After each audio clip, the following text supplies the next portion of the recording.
A very pleasing result from the V&A Waterfront with 7% growth compared to the prior period.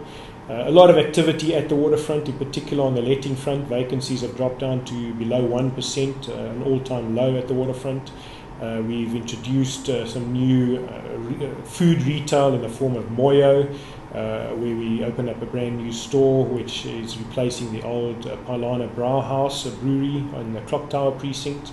We also introduced the new concept market on the wharf, which is a market where one could buy all sorts of foodstuffs, and that space is occupied, was previously occupied by Musica.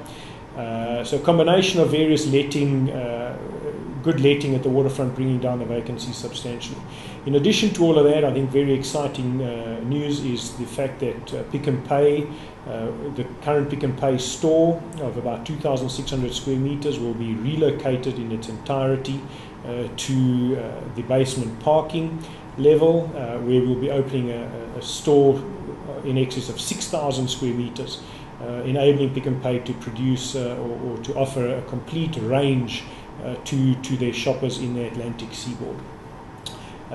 Also interesting at the moment is some residential development, where some of the old Allan Gray space, with Allan Gray moving into their new office building in September, they will be vacating some of the older office space. One of the buildings they'll be vacating, we are going to be converting into residential.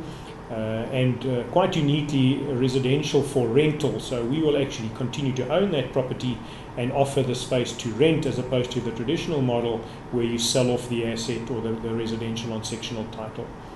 We are also doing a little bit of that, in that adjacent to the Allan Gray building, we are completing 30 apartments, which should be launched in March this year.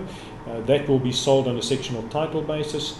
And part of the strategy with the move to residential is to ensure that we attract more and more people to the waterfront, who will then live, work and play inside the waterfront, and hopefully there will be positive spin-off there on the balance of the precinct, in particular the retail, the restaurants, the coffee shops, etc.